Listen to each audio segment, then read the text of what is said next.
Welcome to the A to Z Running Podcast, where we help runners thrive. I'm Andy. And I am Zach. And up next, Endurance Rehab PTA Rob Andro discusses the essentials of successful injury rehabilitation. And after that, World of Running updates from Monaco and a note about blood lactate.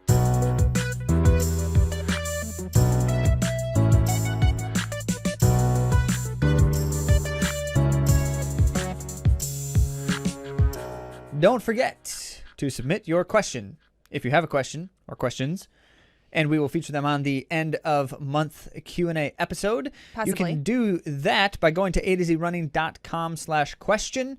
That's the place to go so that you share your question. And if you're not finding that super well, it's because you have to type it into your browser. Or you could just email us or DM me on Instagram. Any of those ways work. We love to connect with you. Speaking of which, last week on the show, we had elite runner Andrea Pomeranski, and she wanted to add something to our conversation that we had that was about returning to running after injury. It was Patience with Urgency. That was the title of the show. And she wrote this: as I was listening, I think there were two things that could really help anyone coming back to sport, and those are enjoying and falling in love with the process of improvement itself versus times and the outcome. We talk a lot here on the show about how you can control the input, but sometimes there's lots of variables that will change the output. So focusing on what you can control and improvement, and also having other things in your life that are important besides running. Andrea says, my kids and family always put things in perspective and keep me so busy. So aside from when I'm actually running, I don't spend a lot of time worrying or thinking about running or ruminating on less than ideal workouts. It's so important to have more than one egg in your basket, you know? If you like eggs. Or strawberries in your basket, or whatever you have in your basket. But Andrea, that is such a great piece of advice there, because it is true that if we become so hyper focused on just running, then it becomes exponentially more disappointing when things aren't going well in running. So it's great to have, we say it here all the time, a thriving life. So a life that is enriched by running, but if running was taken away, that we have other things that we can do, or we know who we are beyond the sport. So I think that was really deep insight from Andrea. And chances are that's really not an if, but a when. Running injury studies have yielded as much as I'm not exactly sure which word to use here, as much as 50% of the time, no, as much as 50% of runners are hurt in a given year, and up to 25% of runners are hurt at any given moment, right? Now, these, of course, they can't know for sure because they're not studying every single runner across all areas all the time. But it's at least significant, and that's the point, because injury is one of the disappointments, and there are many others in the running scene. And so naturally, we should expect a degree of disappointment in this kind of a thing. And as a consequence, don't make our entire lives about whether it's going well, because those will be some miserable times when it's not. Well, today we have another great topic that kind of goes along with it, and it's about essentials to our rehabilitation from injury back into sport. And so as we discuss this, we can think about those things that Andrea spoke about last week too, and it can help us build a good picture of what we're going to need when we face injury. And Zach said when we face injury. Yeah, speaking of when you face injury, if that injury in particular has something to do with your hip flexors, there may be a tool to help. So I use the hip hook by Aletha Health, and it helps release your iliacus and your psoas muscles. Because those are things. Yes, and they're hard to get to places. So it stabs you down right by your hip bone, and you're able to release that. It's a trigger release tool. So you can get a discount if you use a code ATOZ, A to Z, and you can find that at Aletha Health. I'll also link that at AtoZrunning.com. Excellent. Well, now that you have a little bit to think about with injury and rehabilitation, let's give you a lot more to think about with our main topic.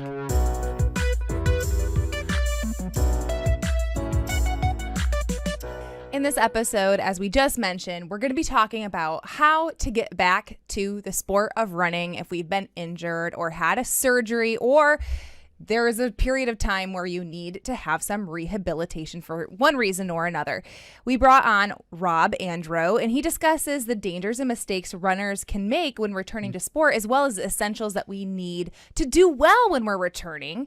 A little about our guest, Rob Andro. He's a physical therapist assistant with the team at Endurance Rehabilitation and Athletics. He's a former golf pro. He's a literal trailblazer as he develops and maintains trails in West Michigan. You call him a trailblazer or a bushwhacker? What's the right term here? He does both. You got to bushwhack in order to make a new trail. If you are in West Michigan and you like the trails around here, there's a good chance Rob has had a hand in something about the trail you run. You can thank him for making West Michigan so great when it comes to our trail systems. And he's also, of course, a runner. So let's talk to Rob. Hey, Rob. Welcome to the A to Z Running Podcast. Thank you. Happy to be here. Well, I get to be part of like your world, right? Because I'm coming in and seeing you in the office. But now you get to come into the A to Z Running Podcast world, and we're so happy to have you here. I feel barely worthy. Come on. But I'll do what I can to live up to expectations. Well, I have to let all of you know that Rob has been so amazing in helping me in my rehabilitation from these labral tears. And just really thank you for all that you do, not only for me, but for so many other athletes. And that's what we want to talk about here today, about how runners can come back to sport and what you see as being successful pieces of that puzzle and how people can come back and do the sport that we all love. Well, it's an honor. Thank you again. I'd say the biggest thing that most people, I don't want to say get wrong, but when they get injured or they have a situation they're dealing with, is they kind of shut everything down. They stop moving. And the people that we see who have the most success, yourself included, they don't stop moving. They do everything they possibly can up until their surgery or up until the medical professionals make them stop. And even then, we've had several who did everything they could to stay strong, maybe not participating in their primary sport. But if, say, they have a knee issue, they can make sure their ankles and their lower leg and their hip stay strong. They do everything they can to have that limb or that part of their body that's injured, that's going to get repaired or fixed, stay strong, stay limber. That absolutely speeds recovery at the other side. Yeah, I think sometimes that can feel counterintuitive, like before we have a surgery or when we're feeling injured, where we're like, we can't do anything. We have to protect, these things that are injured, which is what we need to do. But I think that a lot of us just need guidance and like, what are the things that we can do? And what are the things that are safe to do right now to set ourselves up for success later? And I think that's a big piece of the puzzle. And that's why I think it's so valuable to come to professionals like you that can help guide all of this. Yeah, seeing some kind of physical therapist, and I would just hope most surgeons who deal with athletes would have a therapist that they're comfortable with, that they would send a patient to for that situation. And again, using you as an example, you've had 2 done. Mm-hmm. The rehab that Dr. Weirk's team put down for you to follow for the first one that you did for both sides has absolutely, I guess, expedited the recovery on the second side, because you're stronger in that regard around the hip joint than you were before the surgery. Mm-hmm. And even during the recovery process, you talk about like motion. We've talked about this quite a bit, the two of us, like motion and what we can do to help ourselves in the recovery. And is that partly like blood flow, or what all is involved when it comes to staying active that is beneficial to a recovering athlete? Blood flow is a big part. Muscle activation is another big part. Right? You don't want to be very stationary. You need to keep moving. Mm-hmm. Do everything you can that is allowed by your doctor, allowed by your physical therapist, allowed by your therapy team, or your health professionals, whoever you're working with, that you can do. So, you can't run, but you can walk. Mm-hmm. So get out and walk. You can get on the bike. Get on the bike as soon as you can. If you can get in a pool once your incision's closed up, get in the pool. Mm-hmm. The more you can do to keep the blood flow circulating through the body and keep those muscles activated and strong, and I guess in some cases get them turned back on, right? Sometimes muscles come back from surgery a little more slowly. So everything you can do to get them working again sooner just quickens the whole process. Mm-hmm. Mm-hmm. It's cool how a lot of our episodes can relate. So last week we talked to Andrea Pomeransky, and she had talked about having a sense of urgency when you're coming back while being patient, and like the tension that can be there. But the sense of urgency doesn't mean the sense of urgency as in I'm going to plow through this, but the sense of urgency as in like what I'm doing today matters. I need to do this today, even though it seems like a very small thing, to realize how that can set you up for success later on. And I think, I don't want to speak for our audience and those that are injured out there who have been through programs, but sometimes it's hard to see this little exercise that you do as part of the bigger picture. Sometimes it's really hard to see how important that one little thing can be with the other pieces, of course. Can you just talk us through how these little things can set us up for the big things later? First of all, there are no little things. Okay, yeah. Right? I mean, it's all really important. And your guest's comments were 100% correct. Every little thing you do post-surgery is going to speed that recovery. There's a lot of things we do in our daily life as a runner. We'll use running as an example. That there's a lot of muscles you don't necessarily use or fully strengthen while running, but you need them. You know, it's like a runner who develops a muscle imbalance because all they do is run. They don't do anything else. Well, you need those other muscles to be strong to recover. So there is no small exercise. There's no muscle small enough that should be ignored. Every little bit of it needs to be used, turned on, and activated to stabilize the joint to make you a stronger, healthier athlete afterwards. Well, that was a really great key to success. Are there any others that you want to mention? I guess the thing I talk to people the most about, yourself included, is patience. Being your own engine through this process. We see you once to twice, maybe 3 times a week. You have to do your exercises. So anyone who comes in and is really anxious, they don't follow the protocol, they don't do their exercises, those are the people who typically will have the most difficulty. Beyond that, I always, on that patience kind of idea again, remind everyone not to look at each day through a microscope, but instead to kind of take a step back and look at the last 7 days, the last 2 weeks. Very rarely is a post-surgery recovery journey back to sport a clean linear progression. There's always steps back where the surgical site will hurt. It'll be sore. It'll be some inflammation. The muscles around it will hurt. And people get really depressed. They get a little step back. They go, oh my gosh, something's wrong. It's not, it's rarely something is wrong. It's just you're doing more, you're feeling better, and you're challenging that site in ways it hasn't been. So look at it kind of big picture versus through a little microscope. And if we go through a program, I'm springing this one on you. So if we go through a program, a rehabilitation program, I have a certain amount that I'm supposed to be able to do for PT, and something does come up. Is that a time that we come back to PT? What do we do when we do have like something that we might be concerned about? I would say start with your physical therapist. Yeah. Start with your physical therapy team, a PTA like myself or the PT who did the evaluation. Go back there and check in with them. I don't think I've ever come across a time where someone has needed to go back to the surgeon or the medical team initially, because a lot of times it is something pretty small, small, like maybe a muscle strain. They might fall and bruise something. It's something that's actually endangering the surgery or endangering the procedure or re-injuring the joint. It's just a small setback that they have to process. As far as questions, you talk about putting the runner kind of in the driver's seat, right? Because they have to do this at home, and they are going to know how their body is feeling the best, right? Because they're the ones who are actually, feeling the day in and day out and how things are adjusting and progressing. So what questions might be good for an athlete to ask their medical professional? Well, depending how far back you want to go, obviously time away from sport, whether surgery is needed, right? If someone has again, I hate to use you an example again, we'll use your hip. So you had a labrum tear, 2. So you knew this going in, you knew it existed for a while, you did everything you could to hold off and run as much as you could before you had it. So I think starting there, any good medical professional, at least that's certainly ones that get the most best reviews, I guess, from patients are the ones who hold off on surgery as long as possible. Surgery should never be a first option. And so in that regard, depending on who's out there who's listening, they might need to get a second opinion or a third opinion.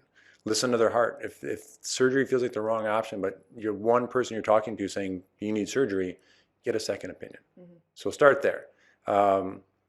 Then, again, if you have a second opinion, you get another referral. If you don't already have a team in place, like a physical therapist or a kinesiologist or someone who you're working with, start there and get strong, right? You have to be your own self-advocate. You have to look out for yourself first. You need to do everything you can to avoid surgery. And then if it is that last option, you have to kind of cross that bridge, then do everything you can to set yourself up for that surgery and to recover from that surgery. So asking, your medical professional, who do you work with? How do you feel about surgery? When do we cross that line? And then once you have all those pieces in place, I guess ask the tough question most people don't ask until afterwards is, what am I looking at recovery time? Best case, worst case scenario, how long am I off my sport? Those are questions that always seem to come up once people are kind of midway through the recovery, where they seem a little confused as to how soon they can run again, which I think should be a question they should find out kind of right away. Yeah, those are all super helpful things to be keeping in mind, as athletes, because I think that, there's going to be a time when something's just not right. And that might be something that's not even an injury. It might be an imbalance. It could be all kinds of different things. But to be able to ask the right questions, to be able to seek advice and wisdom, I think is super valuable. And I know that I would not be at all where I am today. My first rehab process, when I didn't have the surgery yet, the first time I went through and was able to rehab and reach my goals, and then, have this flare up. And there's just so many people who have helped me along the way, especially here at Endurance Rehabilitation and Athletics. Right. So yeah, I really appreciate that. And how about when someone comes in for PT? Are there any questions that they should be asking specifically? Like, are there any things that you feel that athletes can have confusion on when they come in for the rehab process? That's a good one. I don't know if there's any confusion. I think at least Adam and Brian and I here do a really good job laying the groundwork so people have full understanding of what they are expected to do. So there shouldn't be too much question there. On our end, all I guess we really worry about is people following that protocol, whether it be not doing it enough or too much, right? There are people who we need to hold back and say, more is not better here. You need to do what is instructed, the proper reps, the proper, pacing, the proper, days of the week or multiple times a day, whatever it is. That, if you're supposed to do, 20 squats a day, for instance, 40 is not better. Likewise, if you can do 20, 5 and 10 is not better. We want, there's a reason why we have that number in mind. And if you can follow that, the more closely you can follow it, the better.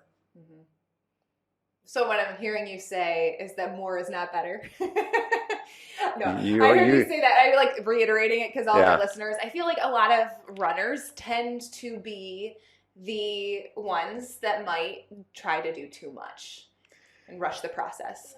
I hate to paint with a broad stroke. However, yes, runners tend to be, and I guess maybe you could say athletes, endurance athletes. So I'll even throw cyclists in here as well. They might have a small pain, where you mentioned earlier, athletes kind of in tune with their body. They know something's wrong. They might ignore that first thing. They land at our door when a second thing pops up. And then when they get here with that second thing, then it's like, how soon can I get back to what I'm doing? They've ignored one thing that's wrong. Now they have two things that are wrong. And we have to kind of dig and figure out what started, the first one and correct both things before they're back to their sport. So going back a little bit to your previous point you mentioned, if there was another thing that mentioned to the people who are listening to this, if you know your body at all and trust you do, which I'm hoping most of them do, if something's wrong, don't wait on it. Say you have a bad run or a bad ride and there's a small ache somewhere, maybe give it a second run or a second ride. But if that pain lasts, more than 3-4 days, through more than multiple exercise sessions, get it looked at. don't let that thing become a bigger problem than it should be, and certainly don't let it become a compensation injury on the other side of your body. Mm-hmm. Yeah, was I hearing you say too that like, there's one thing and then there's another thing? Is that because we're ignoring the original thing and then that we compensate or we're not running symmetrically? Exactly. Okay, so that's kind of the concern there. You go for a run and you have a knee thing flaring up, we'll say, and so suddenly your gait is changing because you have one thing going on. So now you're running funny on the other side. So the left side, I'm touching my right knee. So your right knee aches, start running, and your left leg is now compensating, doing more than it should be. So now you develop something, say, in your left hip. Mm-hmm. So you come in one time and Brian or Adam would eval you and say, okay, what's going on with the left hip? And you go through that discussion. And then we ask anything else. I'm like, oh yeah, 2 weeks before the hip started, I had this knee thing. Like, all right, here we go. Mm-hmm. Right. So you don't want, if you have a small problem to correct, it's way easier than fixing 2 medium problems. Yeah. Right. So that makes a lot of sense. Yeah. We know that it's all connected, but sometimes we think that we can power through, and in turn, when we're not listening, then we end up having greater problems or more problems. Well, down that path of thinking, the bigger concern is time away from your sport, right? We do these things because we love them. We run or ride because we love them, and they're important to us. And they play different roles in everyone's lives. Some people need them physically, some need them mentally. There's reasons why we do. The idea of not having that available, to not being able to run or ride the way you want to, as often as you want to, as fast as you want to, that can be really troubling to a lot of people. And so that is, to them, that's not an option. Like, they're going to do everything they can to not stop running or to not stop riding. But I guess my thought would be, if you can get the small problem like that early, if there is time away, it's short. Worst case scenario, you have to shorten a few runs, maybe take a day off, extra week, versus having a big problem. Mm-hmm. Not that this situation is yours, but having a labrum, right? Mm-hmm. That's 3 months of no running. Right. Or if you have both, it's like 7 or 8. That's a big hurdle for a lot of people to process. Yeah, absolutely. Yeah. Well, this whole conversation, we've kind of been talking about returning to sport and, what we need to set ourselves up for a good return to sport. So what are some other advice that you would give an athlete as maybe they've gone through the rehabilitation process and now they're eager and they want to return? What is some advice that you'd give that athlete? Patience. Number one, patience. Don't assume you're going to be anywhere near your previous fitness level. Right? Any time off, especially for aerobic sports, it is the last part of your fitness you lose. But if you're down for a month, you cannot pick back up where you left off. Mm-hmm. So start slowly. You cannot start too slowly. Mm-hmm. Zone 2, easy zone 3, shorten your times, just get the body moving, let your body kind of find its footing again, no pun intended, get back to what it used to do. Relearn the new movements, especially if there's a major surgery or even a minor surgery. You're going to move differently. Things are going to be different. And no matter how you go through rehab, and no matter how you rehab, you're not going to have the same movement patterns you had before. So your body has to get acclimated to what that slight changes, for good or for bad. So just be patient and be smart about it. Don't jump in head first. That would be a big mistake, right? That's probably one of the big mistakes. Are there any other mistakes that athletes make when they return that you can think of? I mean, no. I mean, that's the really big one. I guess a smaller one would be, especially in a case where if a weakness was identified, if someone who ran and only ran and they did nothing else but run, through the rehab process, whatever the recovery is going to be, muscle weaknesses are going to be identified. Hopefully the therapist you're working with identifies those and strengthens you up. So now you're strong all the way around, not just in one direction. Mm-hmm. And so people then will feel better and they'll stop doing the things that got them back to where they go, where they are. So, I'm a good example of this. I was a patient here before I started working here. Adam was my physical therapist. I had an issue with my knee. He fixed it literally with one visit, a couple exercises, some stretching done. I went back and came back. The pain came back about 2 months later. And the first question he asked me was, are you still doing your exercises? And I literally just got up and walked out because I hadn't been doing my exercises. Mm-hmm. I'm like, sorry to waste your time. Yep, I know better. Mm-hmm. So, and we're all our worst enemy. People, eventually everyone figures it out one time or another. Mm-hmm. Yeah, because we feel when we're back to full strength, we have sometimes an illusion that everything's going to be fine. We don't Yeah. really need to do anything Nope. about these. It's behind you. It's behind me. Don't even think about it I don't want anymore. to think about it. I'm super powered Yep. now. Exactly. Yeah. What I've really appreciated about working specifically here for so many years at endurance rehabilitation and athletics is that I do get something like after, where I can continue to do the exercises. Yeah. So like, I don't know if every PT will say, okay, this is the exit exercises, or like what you can continue to do. Sometimes it's like, okay, we've filled this prescribed amount of PT, and then now I'm left and I don't know what to do, you know? And I feel like that's been one of the really big advantages to going to a place that understands athletes, is that I get this like exit protocol, so to speak, where like these are the things that you need to continue to do. And so is that something that maybe if an athlete isn't getting it, they should be asking their PT for? 100%. Yeah, I would hope and expect that anyone done with physical therapy anywhere has things they can continue to do. And it would be suggested they do continue to do. And it is the reason why I wanted to work here and why I saw Adam for so many years as a patient before I was a staff member is, yeah, we don't want to see you a zillion times.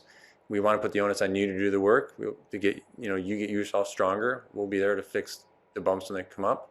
But yeah, if you don't have a protocol to follow once you're done the therapy, once you're cleared by your doctor and everyone, you should ask for one. Absolutely. So today there are probably some listeners who are healthy, who don't have niggles and things, and they are feeling blessed. Hashtag blessed.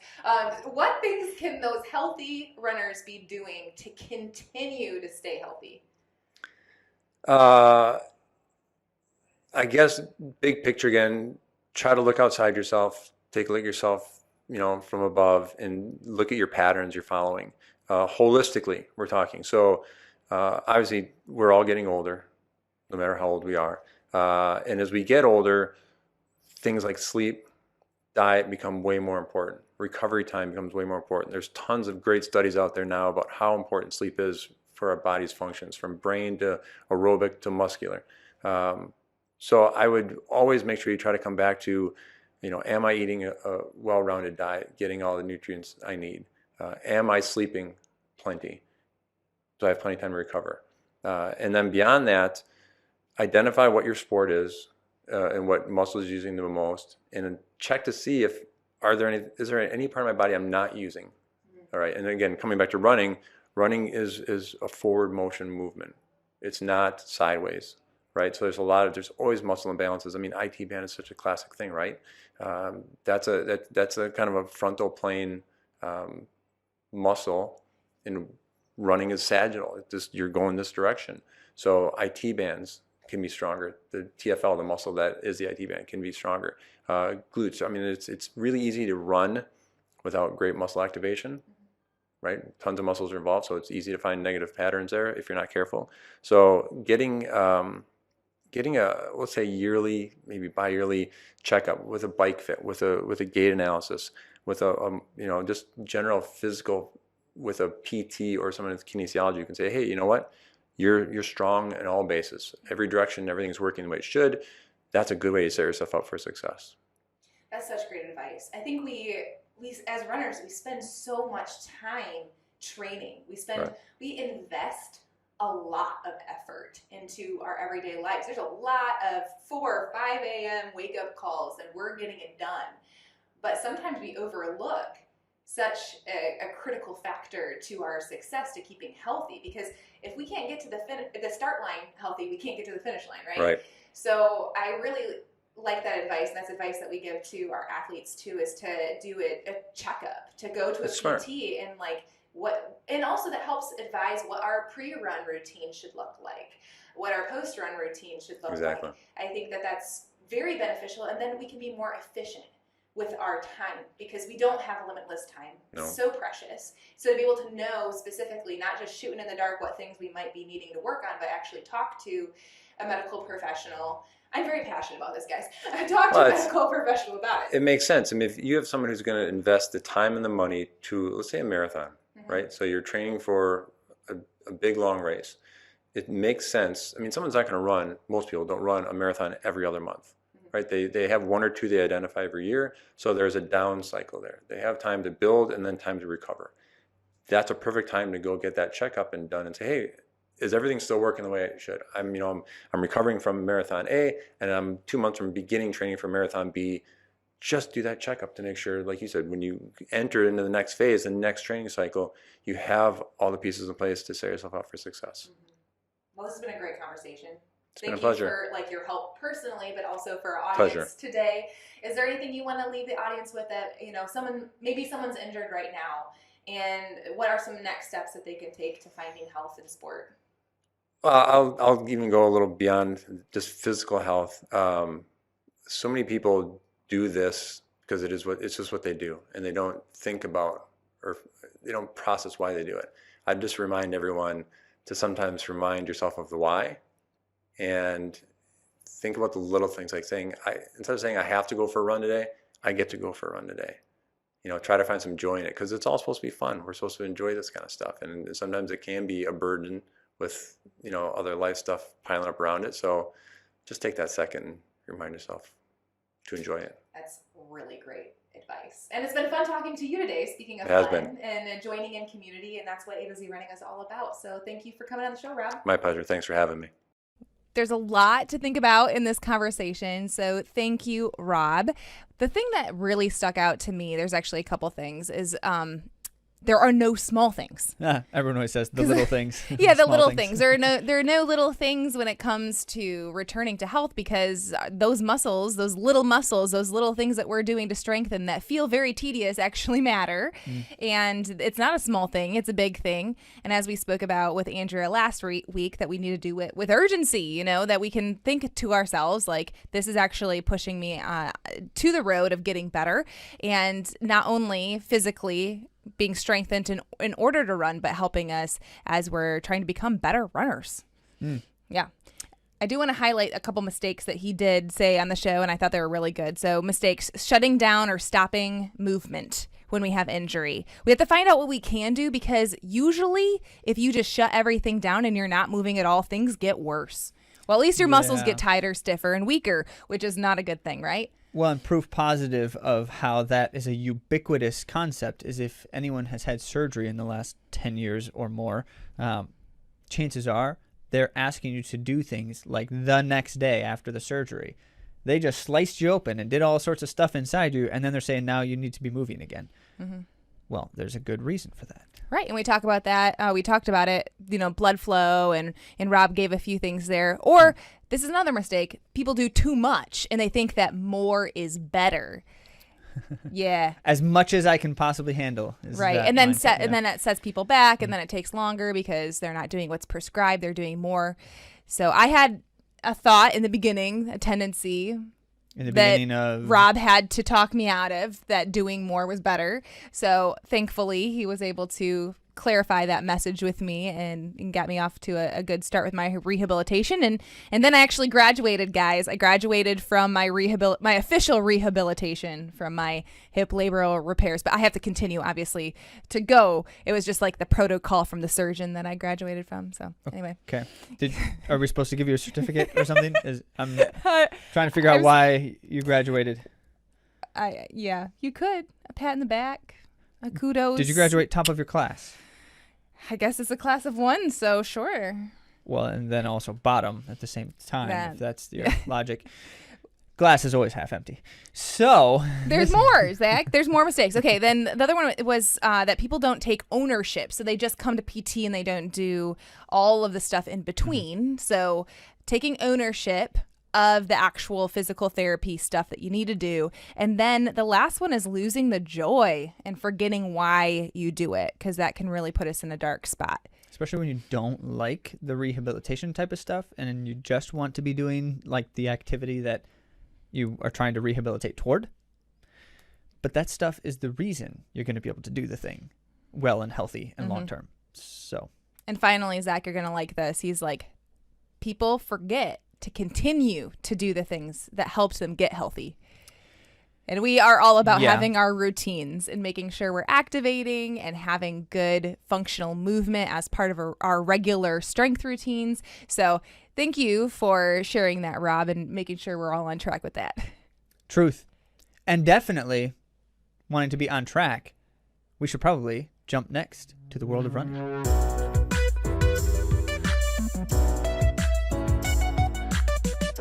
First, in the world of running, some A to Z runner updates. This being a weekend for some interesting events. A lot of relay action going on.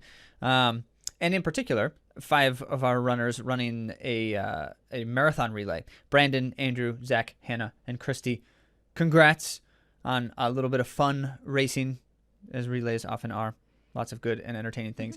Additionally, there's some other triathlon relay stuff going on, which we'll have to update you on later, as we're not yet sure of those results at the moment we're recording this. But We do know about Monaco, and I get to talk about one of my... who's Monaco? Monaco is a place. It's a Diamond League event. And Faith Kipyegon narrowly missed the world record in the 1,500-meter run. I was wondering if someday she'd get it because she's just been continuing to dominate the field for years now. Yeah. And that's one thing she doesn't have yet. Well, she had, prior to this run, the 4th fastest all time. And this put her in second by 0.3 of a second. 0.3 of a second. All time. That's the meaning of narrowly right there. Yeah. Yeah. And really, so this is especially...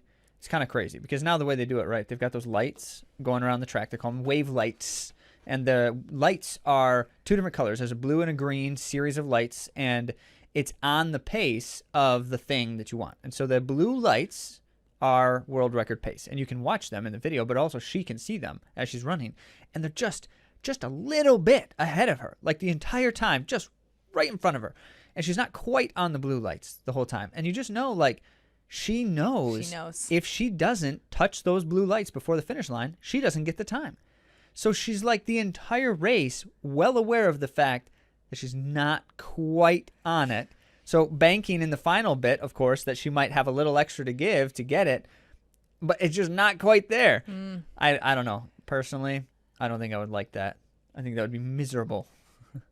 But the fact that she didn't fall apart when she was like extending herself that much. Didn't fall apart at all. Just didn't quite have that edge. It just makes me think like maybe on a more ideal day at a better part of her peak. I don't know where she's at in her peak. Obviously, she's run the fastest of her entire life. Well, and that's saying something because she's been very fast for a long time. As a matter of fact, Faith Kipyegon holds 6 of the top 13 fastest times ever run in the distance. Okay, that's domination. 6 of them. Yep. So, like, the rest of those 13 times are held by other people around the world, and she's got half. Second and 5th are her 2 fastest currently. Okay. And then 10th, 11th, 12th, 13th are the rest of them. Wow. So she's, my word. she's right there, right? Yeah. That's pretty crazy. Well, there were some Americans in this race as well. Yeah, in a world-class field. Yeah. Still some fast racing happening somewhere behind Faith Kipyegon. Yeah. Yeah. Heather McLean and Elise Craney were 2nd and 3rd in PR times of 3:58 and 3:59. And we didn't actually say what Faith Kipyegon's time was. It was 3:50.37. Yep. And so she was 8 seconds faster than the next time in the race. It looks like it, too. So I think that probably those lights were helpful to her. Well, they for running a certainly fast time. kept her dialed in, Right. like focused, yes, at a minimum. Well, But that very was good. Yeah, that was an incredible event, and Americans really did. There were up. 4 Americans in the heat, and minus Sinclair Johnson, who did not have a good race. Corey McGee was back there, only 10ths off of her own PR as well. That's great. So, Cool. good stuff, yeah. Very exciting. All right. Well, next up, from the same meet, we wanted to mention exclusive. What's the right word here? Exclusive? Excitement. Exclusive excitement? You're I the don't only know one if who's excited. exclusive I isn't the have right to word. say No. I'm excited as I well. mean, like, this is an exclusive on this person. is what I mean. Sure. Anyway, Okay. Grant Fisher, who arguably is the current hope for U.S. distance running in world caliber races, because he certainly has been performing better and better as time goes on. And it's been exciting to watch him, but he just hasn't quite landed in the championship races where he's getting like 4th, 5th, 7th, those kinds of places. So his world championships was a little bit disappointing for him.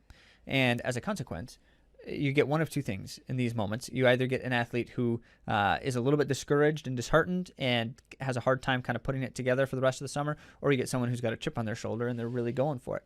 And it seems like Grant Fisher's the latter in this case. So he ran the 3,000 meter at Monaco, that's a shorter distance for Grant. Now remember that he actually was a miler at heart early on, and then it was through his college and professional coaching that they dialed him up to longer distances. So Grant's getting back toward his roots when he does a 3,000 meter, and I kind of like to see that personally.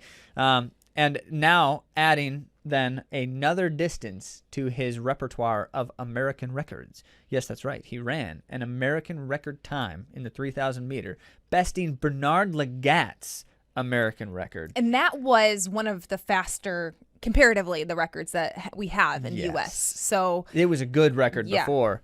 Now it's an even better record. So yes, Grant Fisher ran what amounts to one of the most patient and savvy races he's run in many years. I don't know. Is it patient if you're running sub 4? It's just like he had it. He was so fit that he just kept pressing. Well, it's patient because he stayed within himself when a race that went out at world record pace. Yeah, it did go out at world record pace. Because Birihu Aragawi of Ethiopia asked for world record pace from the rabbits, and so they gave it to him.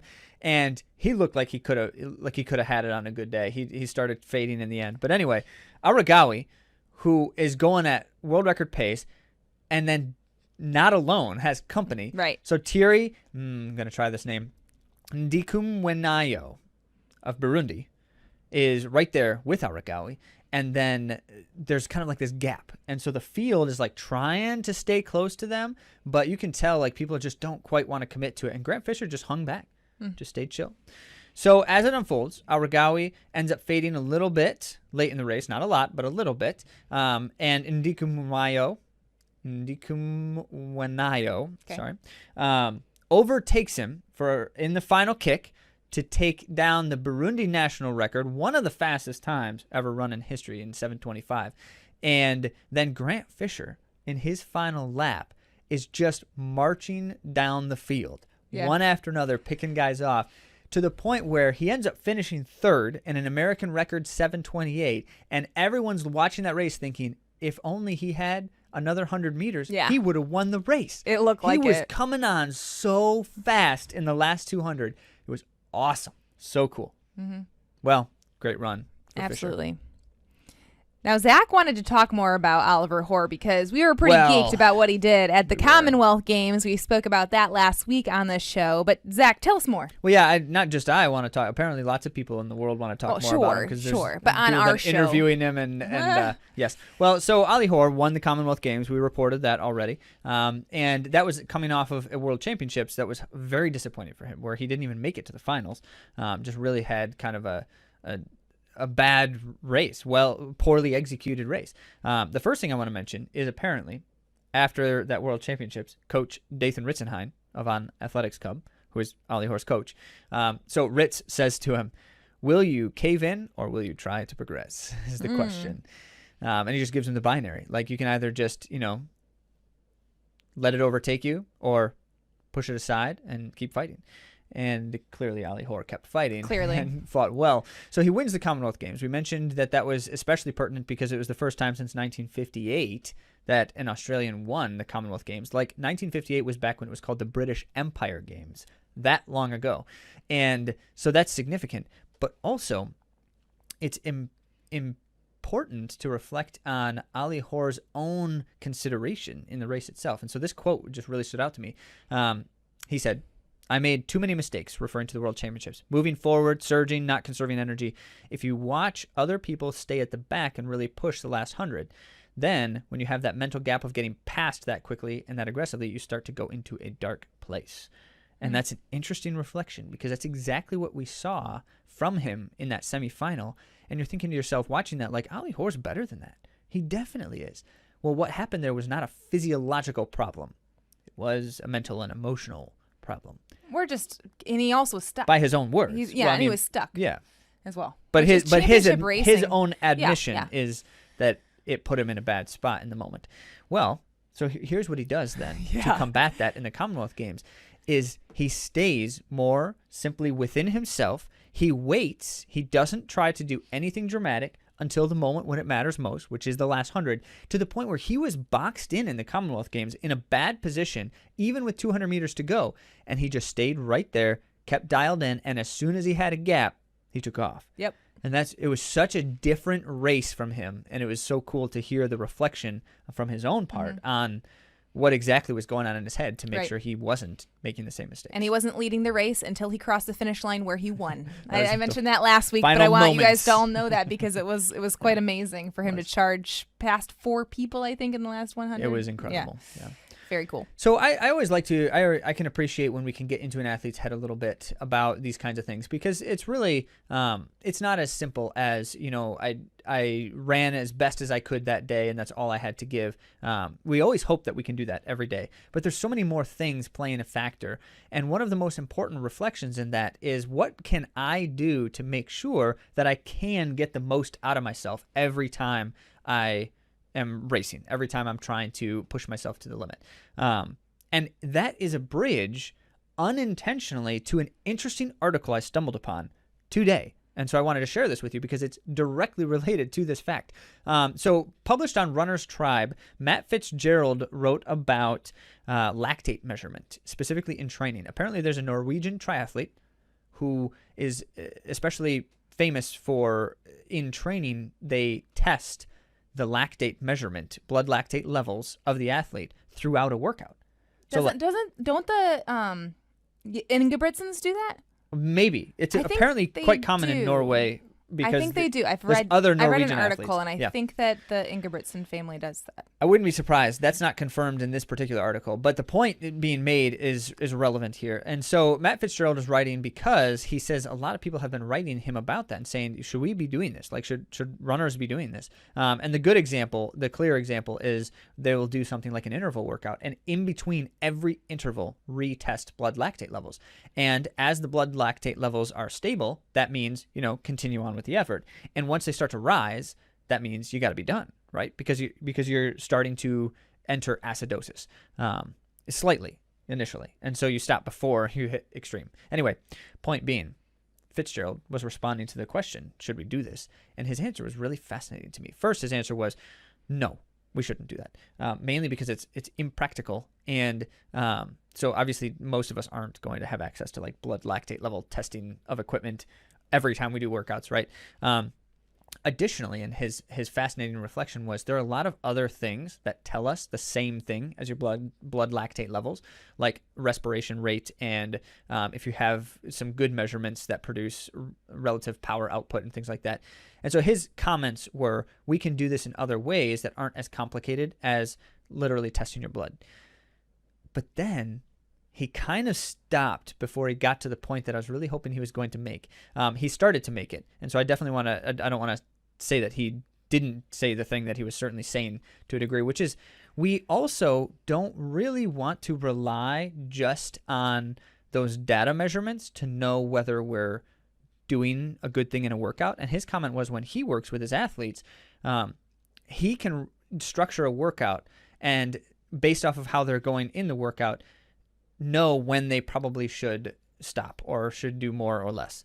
And his comments were, if you get to know an athlete and you understand how an athlete is performing and training in general, and you understand what an athlete's capable of in the moment, then you should be able to accomplish this without any of those measurements.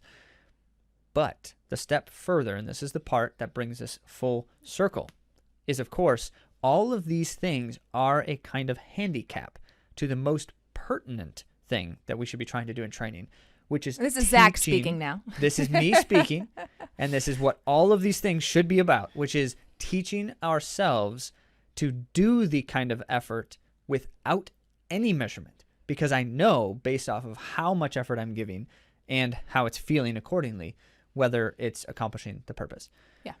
Well, I do think, though, like, I'm going to just kind of digress here. I think that it would be interesting, though, as you're training your effort, to know what is actually too far? Like, where are the edges? What do I feel like when I hit those edges? But I think you can probably do that in a crash and burn situation as well. Well, and you can. Without testing. The rationale they gave with the Norwegian athlete was they know with literal data that they are not going too easy and not going too hard with every workout, right? It's like, oh, well, that actually sounds really valuable. Like if you can be so precise that you always know that you're in the Goldilocks zone, as Fitzgerald said. And that's great. But they're not doing that in the race.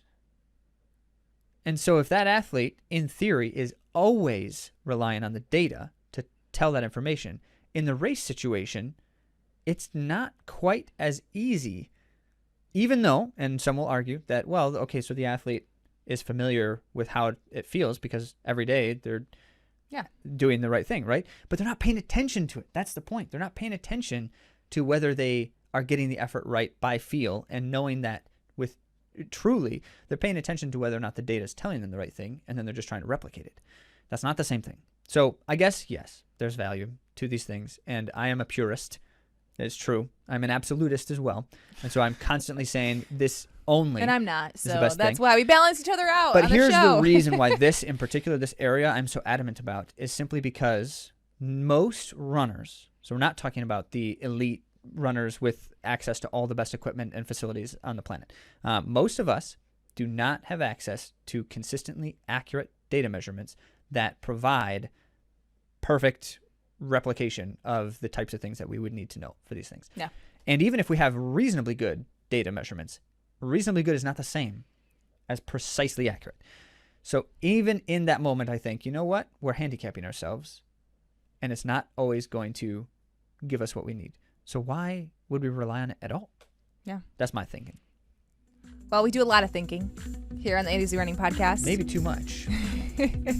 Well, we love that you've joined us today. Thank you to Rob Andro for coming on the show today. And for all of you that are injured, that are listening out there. Thank you for your injuries. No, what? That's what that sounded like. Oh. I know that's not what you were saying. I was going to say, this is another thought. And for all of you who are injured out there right now, who are listening to this show, I just want to encourage you along, as Rob said, to find your joy, find your why, the reasons why you like to exercise and move, and the health that you are seeking through the sport of running, and, you know, those things that it brings you. But thank you again. And speaking of seeking, chances are that you're also seeking answers to your questions, and we would love to answer them. Yeah. So go to atozrunning.com/question to share a question. And you may, in fact, also be seeking greater levels of support, even than answers to your questions. And so if that is the case, of course, we would love to help you out. And it certainly starts with just, you know, we'd love to interact, comment on the stuff, question on the question thing, and head to AtoZrunning.com and look for the word coaching to check out our services if something more is what you're after. Thank you all for joining us, and we'll talk to you next week.